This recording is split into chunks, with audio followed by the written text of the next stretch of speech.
Good morning students. कल की class में हमने लोगों की विशेषता बताने वाले शब्द और महापाषाण के बारे में जाना था। आज की क्लास में हम इससे आगे के टॉपिक्स को और अच्छे से समझेंगे।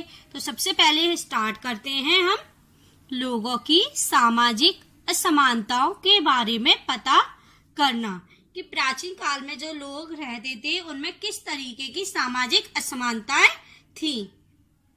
पुरातत्वविद यह मानते हैं कि कंकाल के साथ पाई गई चीजें मरे हुए व्यक्ति की ही रही होंगी।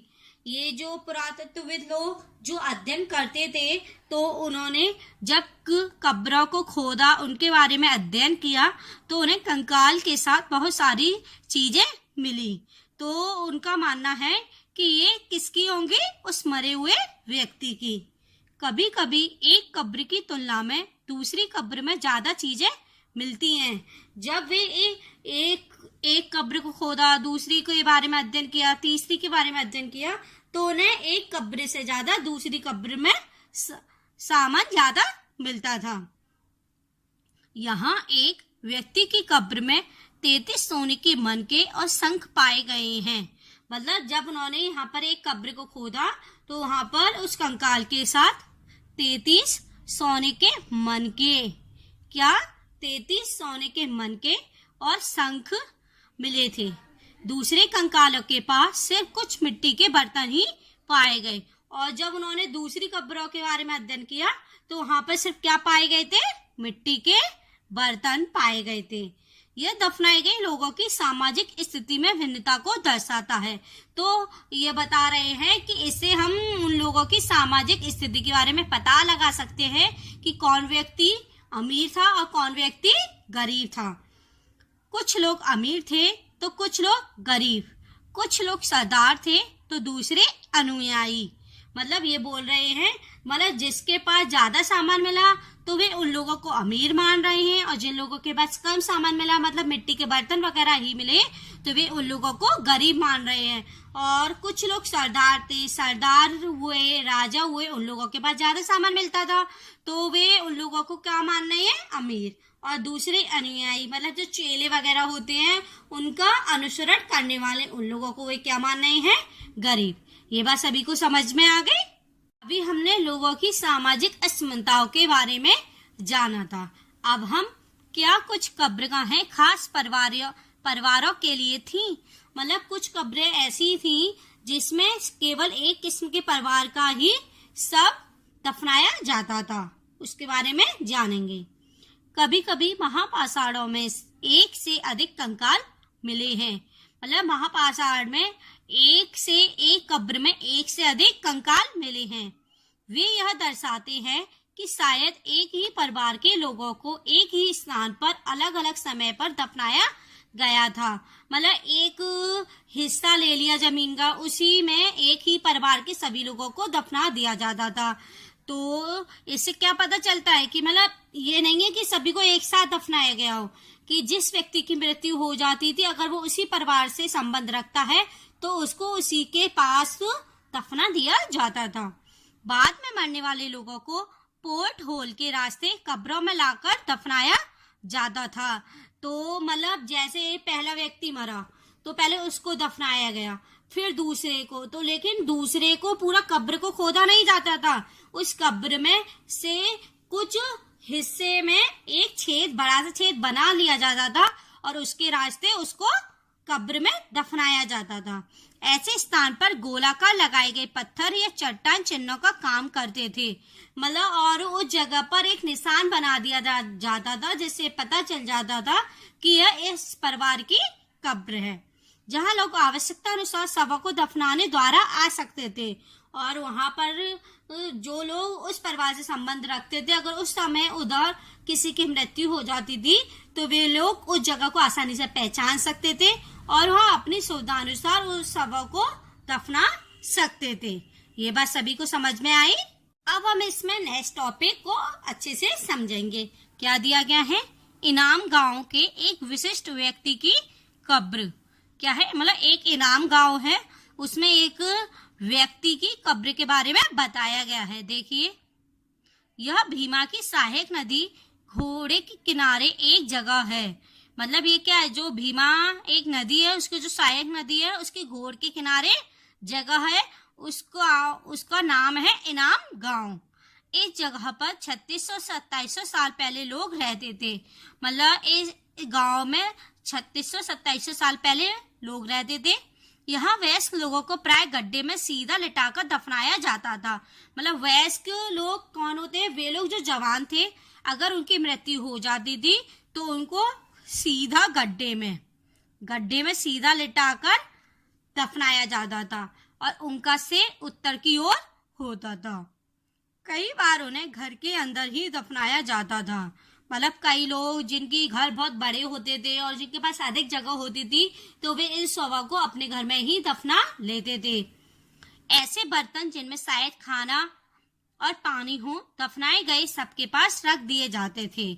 और ऐसे बर्तन मतलब जिसमें वे खाना रखते थे, पानी रखते थे, और वे बर्तन जो वे लोग यूज करते थे वो उनके सबके पास रख दिए जाते थे।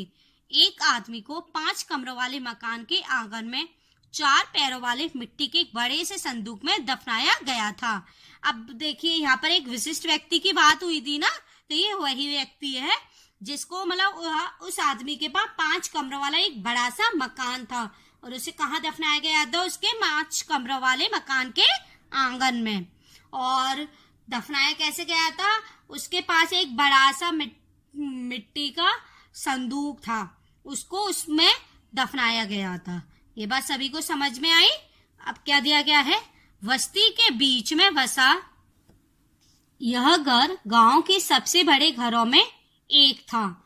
मतलब यह बस्ती थी, मतलब उस गांव में बस्ती थी, वह गांव का सबसे बड़ा घर था। इस घर में एक अनाज का गोदाम भी था। मतलब 5 कमरों के साथ उस घर में क्या था? एक अनाज का गोदाम भी था, जहां पर अनाज को रखा जाता था। सबके पैर मुड़े हुए थे। मतलब अब वो उसका आकार, उसका रंग का बड़ा था, तो जब उसको एक 4 पैरों वाले संदूक में रखा गया था, तो उसके जो पैर कैसे पाए गए थे? मुड़े हुए। कैसे पाए गए थे? मुड़े हुए। अब ये बात सभी को समझ में आ गई? अब क्या दिया गया है? क्या बताते हैं हमें कंकालों के अध्ययन? मतलब जो व्यक्ति की मृत्यु हो जाती है, उनको दफनाया जाता है, कुछ समय के बाद उनके जो शरीर होता है वो किसमें बदल जाता है? कंकाल में। अब हम कैसे पता लगाएंगे कि वो कंकाल किसका है? इसके बारे में हम यहाँ पर जानेंगे। छोटे आकार के आधार पर एक बच्चे के कंकाल को आसानी से पहचाना जा सकता है। अगर कोई छोटे कद का है तो उसको हम पता लगा सकते हैं या किसी बच्चे का कंकाल है। लेकिन एक बच्चे और बच्ची के कंकाल के बीच कोई बड़ा फर्क नहीं होता है। तो जैसे एक लड़का का है या एक लड़की का है, इस कंकाल के बीच में कोई बड़ा फर्क नहीं होता था, सिर्फ थोड़ा सा डिफरेंस होता था, जिससे हम ये पता लगा सकते थे कि बच्चे का या बच्ची का कंकाल है। क्या हम ये पता लगा सकते हैं कि कंकाल किसी पुरुष का था या स्त्री का?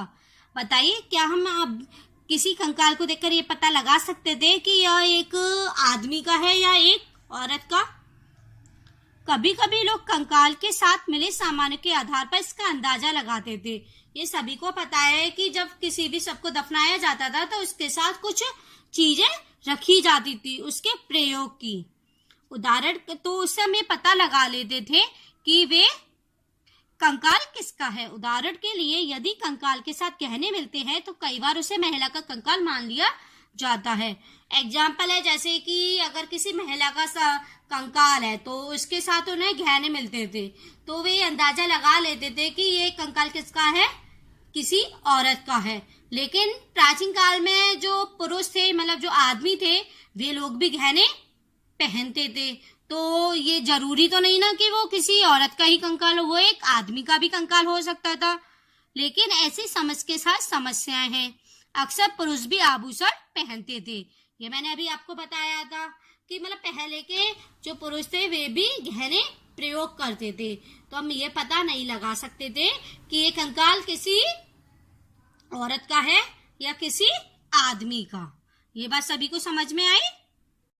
कंकाल का लिंग पहचानने का बेहतर तरीका उसकी हयस्त्रियों की जांच है। चूंकि महिलाएं बच्चों को जन्म देती हैं, इसलिए उनका कटी प्रदेश या कूल्हा पुरुषों से ज्यादा बड़ा होता है।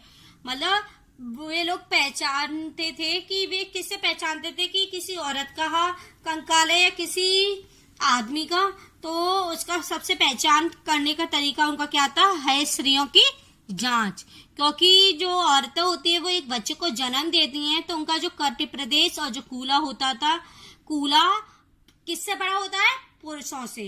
मतलब वे लोग मानते थे कि मतलब जो एक औरत की कमर है और ये कटी प्रदेश, वे क्या होते हैं? पुरुषों से ज्यादा बड़े होते हैं, क्योंकि वे क्या है? महिला बच्चों को जन्म देती हैं।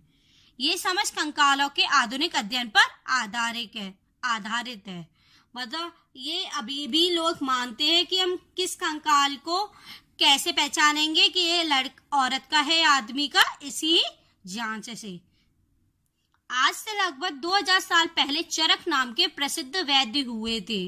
मतलब आज से अभी के वर्तमान साल 2000 साल पहले चरक नाम के प्रसिद्ध वैद्य थे।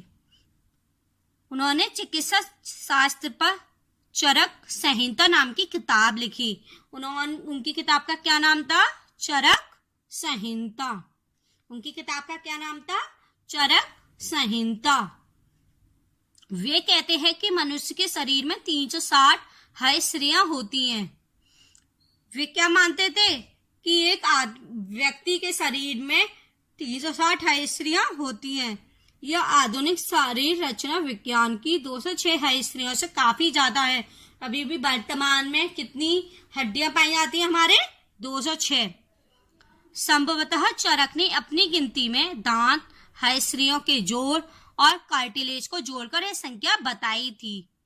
मतलब उन्होंने अपनी गिनती में 360 में किस किस को भी और गिना था? दांत को, है ना, और जो हड्डियां होती हैं उनके जॉइंट्स, उनके जोड़ को और कार्टिलेज को जोड़कर ये संख्या बताई थी। ये बात सभी को समझ में आई?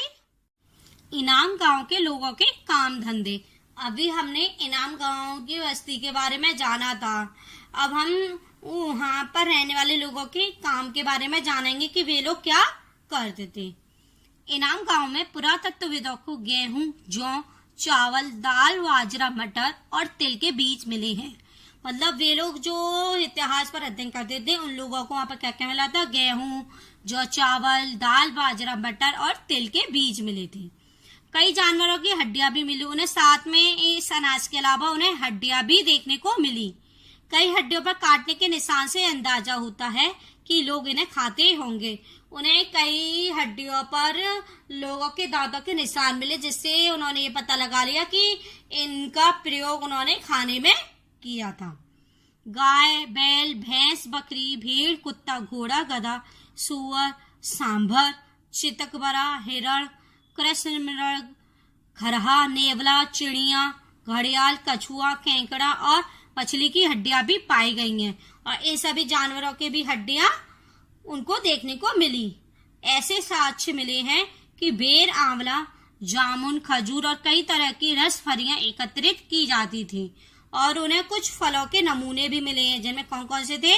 बेर, आंवला, जामुन, खजूर, है ना, और अलग अलग तरीके की रस फलियां जिसका प्रयोग वे खाने में करते थे। ये बात सभी को समझ में आई?